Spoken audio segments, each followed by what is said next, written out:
What's up, ladies and non-ladies? Today we've got a pretty cool guild war, and you are not going to believe me.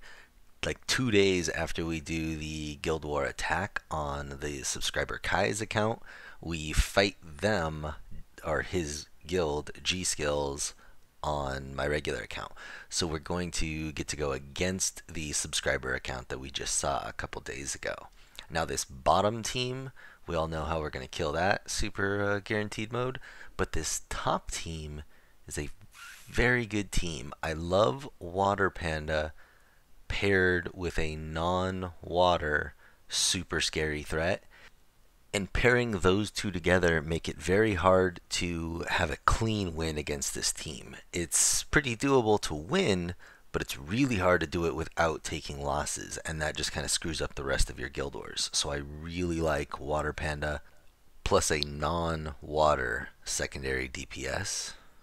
And then just to make it worse for us, my normal response would be to just Katarina it, and Laika messes up the Katarina action quite well. So we are just going to YOLO this with Julie and see what happens.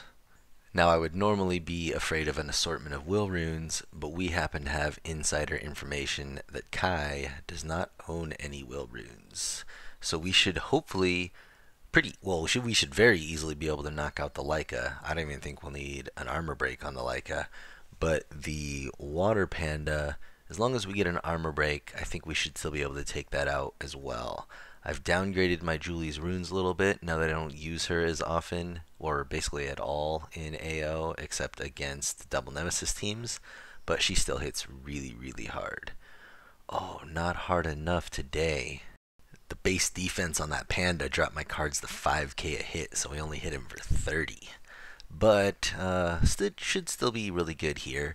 Amarna's heals on like a 15 turn cooldown because he just revived 2 people. And we should be able to drop Laika again before he moves.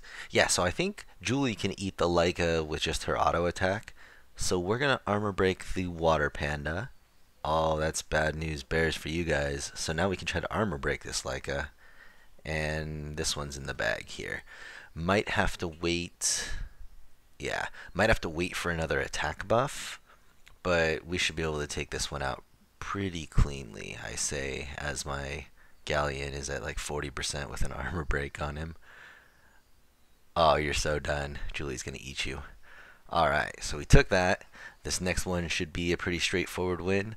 I like both this team in the defense and countering it with this team in the offense. Look at that. Their Theo goes apeshit, and we all got to see this dude's runes. He's got nice runes. This team is just too tanky. Without an armor break, a Theomars is not killing something. And then we're basically guaranteed, well, we are guaranteed either a first turn Theo death or a first turn Chasun death. And either way, we have no problem, either tanking this, which is the better case scenario, or killing the Chasun if Delphoi misses a reset. And we have Delphoi's will runes to carry us through to the next Copper Slam. Alright, and at this point I'm going to fast forward us to the next match because this thing's a guaranteed win and it's probably going to take 50 seconds or so to clean it up. So here we are with the final killing blow from my copper, and we are ready to move on to the next one. Let's see what else G Skills has to offer for us today. So we could do this guy.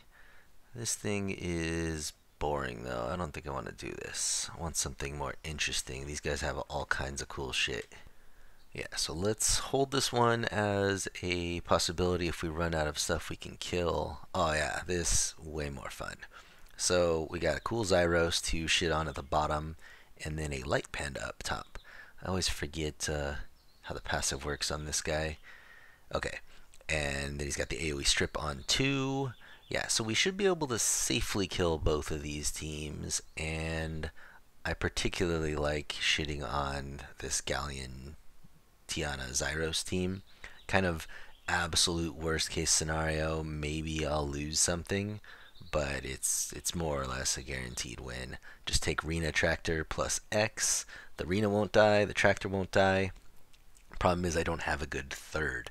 I built a Sin literally for this team, and then ended up stealing, or I ended up making him on like half-assed runes because I didn't want to steal good runes from him, and it just wasn't enough. I need to give him some solid runes, or he can end up being dead. So we're gonna throw this Ermeda in. I think the Ermeda probably won't die, and frankly, it doesn't matter. I just need something to do some more damage while we're waiting for everyone to get stunned to death.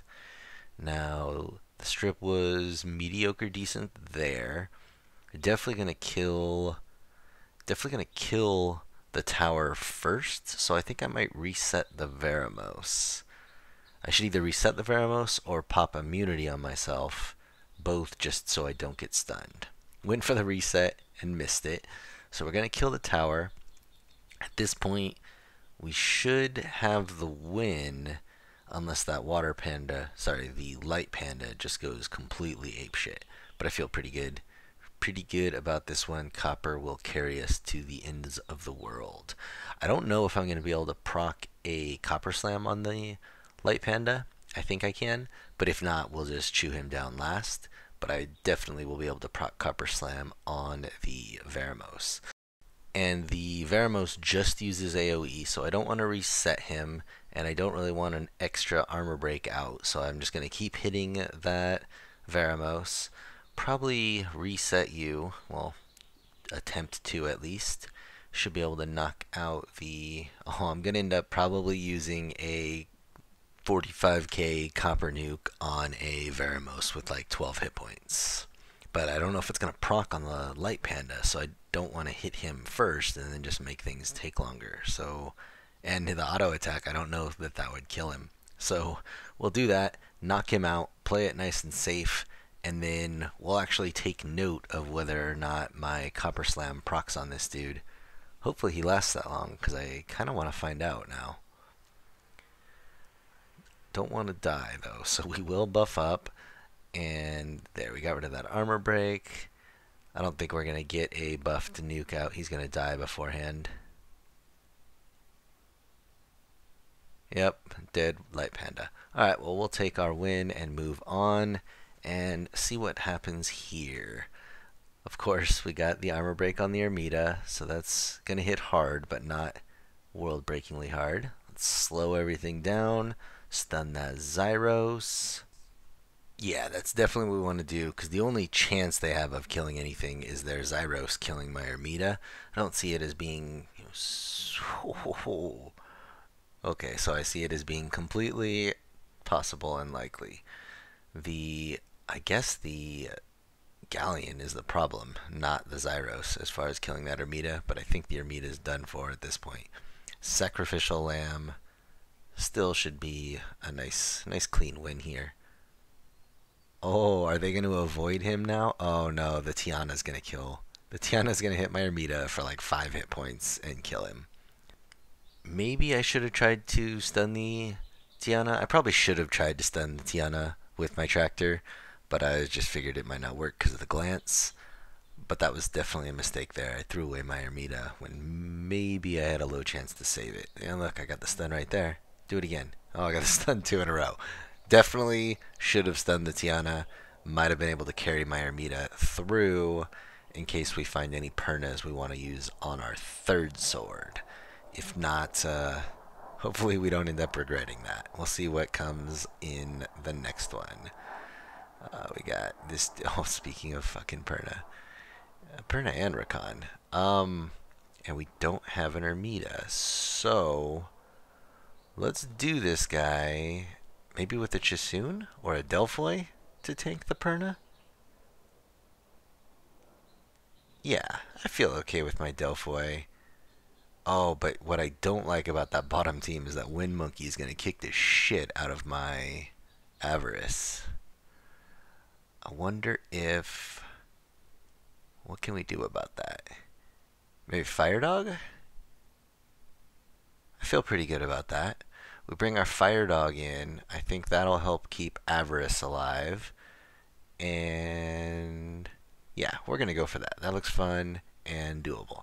And the top team looks Katarina-able. Yeah. So I think we're set as is like this. Actually, I think we might want the speed lead just to make sure we're getting plenty of bubbles there. Yeah, I think either would work, but we're going to go for the attack speed. Might give us a little bit of an advantage first turn as well. So this should play out relatively okay. Ooh, your Rakan did not crit.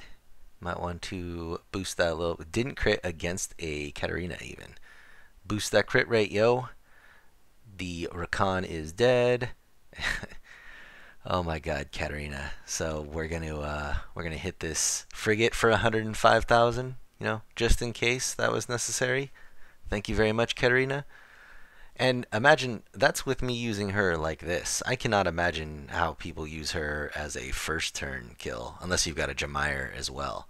And when I say first turn kill, I mean not going behind a Khali. Oh yeah. Did I just, okay, so I'm fine. I probably should have just put up my invincibility there. I risked my Khali there for no reason. And look at that. The speed lead got us our first turn. So soften him a little bit. Should we just reset him? I'm tempted to reset him, but I probably should do immunity first turn. I like the idea of resetting him because then I can get a killing blow with Khmun or Avaris. Whereas if I go for the immunity, I have to get the killing blow with the Avaris itself. Actually, you know what? Fuck that. We'll reset that Emma, and then all is good in the world. I don't think I can kill the Perna yet, so I'm just gonna soften it a little bit. And we got a Khmun bubble. Yeah. So now we throw up the immunity. All is well in the universe. Perna should be dead. And then just got to kill that wind monkey. And I did not want that wind monkey to have a defense buff to make him any harder to kill than need be. I think I'm just going to keep resetting that Emma, assuming I can stay ahead of her. My Delphoi is not ridiculously fast, but I have a speed lead. So as long as that Emma doesn't go crazy with violent procs, I think I can just keep her locked down. And then chew down this wind monkey, probably mostly from Khmun damage here. So throw another reset that way. Don't want the wind panda to get that. Alright. Oh no! Oh, there goes Avaris. So it is so good that that didn't happen earlier in the fight, but I still feel pretty good about that. Emma, Wind Monkey, Perna is a pretty strong defense, and I'll take a trade, especially on my third sword, because it doesn't matter. I don't like to lose monsters on my first or second swords, unless they're kind of like a one-off thing. Every once in a while, I'll take like Ramagosin, who I don't use very often, or Darien, because I need them for something, and I'm kind of okay with them dying in that case, because it doesn't screw up the rest of the Guild War. I want to show you my Avaris runes. I ended up changing just his slot 2. I'm probably going to give him a full rerune on Free Rune Removal Day because he deserves much better runes than I gave him. But I originally runed him very slow, thinking that he needed tons and tons of attack and crit damage to knock out Pernas, and I ended up building him way too strong. Well, the problem was that he was too slow, but it was because he was too powerful. And it's just no need for him to hit that hard. So I took away his attack rune on 2. He still hits really hard, and now he's a $160 instead of like 110 or whatever shitty super slow speed I had him at before. I like him a lot better like that. Alright, one last thing before I get out of here. I ended up replacing a bunch of pieces in my computer, and then I'm borrowing a video card from a friend of mine, and it looks to be that is going to be enough to get me to stream. So I'm going to be doing kind of a test run probably on Sunday, and it's just going to be the first whatever 40 or 50 floors of TOA hard. It's going to be the kind of easy boring floors, kind of work out the kinks. I don't know exactly when that's going to happen, but I did set up a Twitter account, and then I put a link to the Twitter account on my YouTube account. I'll also put it on the Facebook, put it everywhere else. If you are interested, I would love to have a few of you there just to kind of hang out for a little bit. And once that goes successfully, then I'm probably going to be asking you guys and finding out a good time that works for us where we can do probably the back 50 floors or so, the really exciting ones. Alright, guys, as always, thank you very much for watching. Hopefully, you enjoyed yourselves. If you did enjoy yourselves, please let me know what you thought in the comments. And if you haven't already, hit that like and subscribe button. See you guys next time.